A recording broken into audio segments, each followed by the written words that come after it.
The time is 5 o'clock, and here's the one news of 5. First, the top stories. Oshibajo finally receives 2017 budget bill from National Assembly. Customs threatens fire for fire with armed smugglers in Ogun State. Falana wants federal government allocation reduced to 30%. JAM considers mega CBT centers to conduct future UTME examinations. New French President Macron to visit Mali. Greek Parliament okays a new package of austerity measures. I am Tobi Joseph, bringing you the news in details shortly. Acting President Yemi Shiwajo has finally received an official copy of the 2017 appropriation bill from the National Assembly. The transmission of the bill has been laid to rest the controversy about whether it is President Muhammadu Buhari or Oshibajo who will sign the bill. Delivering the bill to Oshibajo is the presidential advisor and National Assembly Matters Senator Peter Enang, who claimed last Wednesday that the bill will be transmitted to Buhari in London for its assent. Media aide to that acting president Lalu Akande says that Oshibajo received the bill from Enang, adding that it is undergoing prompt and diligent consideration. The controversy over who signs the bill was started by the Information and Counter Minister, Lai Mohammed, who told the State House correspondent on Wednesday that the decision on who will sign the bill will be taken after the bill is transmitted by the National Assembly to the presidency. Nigeria Customs Service has warned smugglers in Ogun State to stop engaging its personnel on operational duty in gun battle. Henceforth, the new controller in the state, Sani Madugu, warns that it will be fire for fire if the smugglers attack customs personnel who intercept them. Madugu, speaking while addressing Israel at the G-local border post of the command on seizure made by the customs operatives, says the command has discovered that rice is now being smuggled from Benin Republic into Nigeria through the creeks in the Oka axis of the state. The smugglers, according to him, are using small canoes to bring in smuggled rice and other contraband into the country. In the past 3 weeks, the controller says 483 bags of 50 kilograms of rice were seized from smugglers in the canal. Aminat International College, Bonago Bantuko in Abeokuta will hold its entrance examination on Saturday, May 20, in the state capital. The entrance examination is into JSS1, JSS2, SS1, and SS2. The examination will hold at the college hall by 10 a.m. in the morning. The college authorities says the best 3 students in the examination will be awarded scholarships. A senior advocate of Nigeria, Femi Falana, has called for a review of the existing sharing formula for the distribution of revenue by the 3 tiers of government from the Federation account. Falana, who made the call in an interview with Rock City FM on the sidelines of a public lecture marking the 65th birthday of Senator Ibenga Kaka in Ijebu, fought the allocation of 56% of the revenue to the federal government. The 36 state governments and 774 local governments, according to Falana, should have 70% of the revenue. The lawyer also canvassed for an increase in allocation for derivation from 13% to 50% for the oil and solid mineral producing states. Enacted not by and ensure that the wishes of the founding fathers of the country are realized by having a truly. The nurse who treated the late Senator Isaka Deleke before he died has dismissed claims by medical experts that he died of overdose of drug administered to him. The chief medical director of the Ladoke Akintola University Teaching Hospital, Professor Kim Nasisi, and a consultant pathologist at the hospital, Dr. Tawo Sholaja, are told the coroner inquest that the late senator died of overdose of certain drugs. About the nurse, Mr. Alfred Adelubigbe, told the coroner inquest in Oshobo that the late senator gave him the drug, including analgesic injection, diazepam injection, photorino injection, and hydrocortisone that he administered to him shortly before he died. The dosage, according to him, was not above the recommended level and even below the normal dosage. The nurse, however, explains that he did not administer hydrocortisone on him. because the late senator had complained that he had headache and vomited when he used it in Lagos. Joint Admissions and Matriculation Board (JAM) says it still has a long way to go in repositioning the conduct of the Unified Tertiary Matriculation Examination (UTME) to meet its projected standard. One of the agency's proposed reform is the establishment of mega computer-based test centers, each of which should accommodate a minimum of 1,500 candidates at a time. The JAM Registrar, Professor Ishaq Oloide, who made this known after monitoring some CBT centers in Lagos, says he is not satisfied with the standard of most of the CBT centers. According to him, JAM will meet with some professors and major stakeholders on how to create the proposed mega CBT centers, adding that those who have the resources to set up such centers will be encouraged.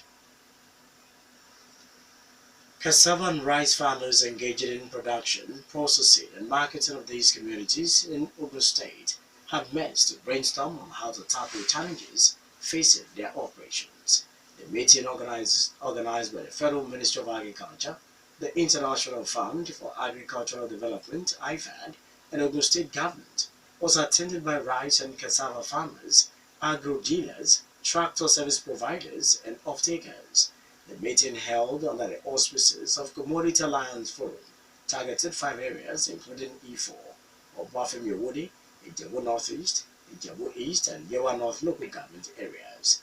The State Coordinator of Value Chain Development Program, Mr. Samuel Adiogun, explains that the meeting aims at creating a platform for farmers and other stakeholders to discuss on how to improve the production of rice and cassava in the state. Said there is nobody to buy off. That they have cassava on the farm and it's there wasting. The users of The facilitator of the meeting, Mr. Kole, says the program, now at a pilot stage, will help solve problems faced by farmers in accessing finance, input support, and market for their product. He added that once the farmers form themselves into cluster groups, they will be able to go on without any support from the government and also interface regularly. Special Advisor to the State Government on Special Duties and Agricultural Matters, Mr. Akiola Lawson, says the state government will continue to support farmers in the area from input, the construction and rehabilitation of aggregation centers in the 5 local government areas. Lawson, who represented the Agriculture Commissioner, Mrs. Kweju Adebanjo, said the state government will soon take the delivery of 20,000 metric tons of the Agile fertilizer and sell them to the farmers at a subsidized rate of 5,500 naira. 3 suicide bombers have died in a fresh attempted bomb attack on the University of Maiduguri in the Borno State capital. They detonated the improvised explosive device strapped to their bodies near the BUT female hostel and the Faculty of Veterinary Medicine. The bombers, who infiltrated the university campus on Thursday night, were intercepted by security guards. One of them detonated his explosive device in a female hostel and died instantly, while others who moved to another location detonated theirs and also died instantly. 4 of the security guards were, however, injured. The attack was the second by suicide bombers within a week and the 4th since January this year. You're still listening to the World News at 5 on Rock City 101.9 FM. Up next, we bring you foreign, business, and sport news. Please stay with us. The new French President, Emmanuel Macron, is due to travel to Mali in West Africa at the end of his first week in office. French soldiers have been fighting Islamic militants in the north of the former French colony since 2013. He is due to review some of the 4,000 anti-insurgent troops France has deployed in the region. This is Mr. Macron's second foreign trip as president. He visited German Chancellor Angela Merkel in Berlin a day after his inauguration on Sunday.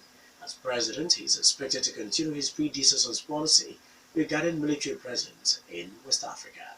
As a candidate, he stirred controversy at home by labeling France's colonial war in Algeria a crime against humanity.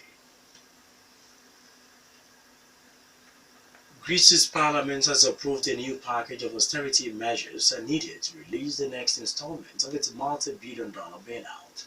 The tax rises and further cuts to pensions were sought by Greece's foreign creditors. As members of parliament voted, anti-austerity protesters clashed with the police in central Athens. The Eurozone finance ministers meet on Monday to decide if Greece has done enough to receive a 7.5 billion euros loan plus debt relief. Speaking after the vote, Prime Minister Alexis Tsipras said Greece had met its commitment on reforms and now expected lenders to agree to debt relief. In business, the 8th Gateway Trade Fair has formally opened in Abeokuta, the state capital. The trade fair open is holding at the MQ International Trade Fair Complex, Okemoso, Abeokuta. The 10-day fair, organized by the State Council of Chambers of Commerce, Industry, Mines and Agriculture, began last Wednesday. The president of Ogusima, Chief Mrs. Adeshola Adebutu, addressing a news conference on Thursday in Abeokuta, says that medical and technical teams as well as security personnel will be on ground to ensure a hitch-free trade fair. Adebutu explains that all necessary facilities have been provided by the Ogun State government to make the trade fair, which aims at showcasing the vast economic potentials of the state, as the most colorful in the history of the state. Final on the world news at 5, Sport News. Nigerian Football Federation (NFF) has confirmed that the Super Eagles will play two international friendly matches against Corsica and Togo, respectively, before the 2019 Africa Cup of Nations qualifier against South Africa in Uyo next month. NFF had earlier cancelled the game against Togo, as well as the Super Eagles training camp in France. But in a statement on Thursday, the NFF says the match with Togo has been scheduled for the Stade Municipal de Saint-Leu-la-Forêt, Paris on June 1. The Super Eagles chief coach Salisu Yusuf will lead a contingent of goalkeepers trainer Aloy Ago, home-based professionals Egechukwu Ezenwa, Al-Hassan Ibrahim, Stephen Ode, and Sikiro Latubuso, and backroom staff to Paris on May 22 for where they will travel to Corsica. The Super Eagles will meet Corsica at the Stade Francois Coty in Ajaccio starting from 8 p.m.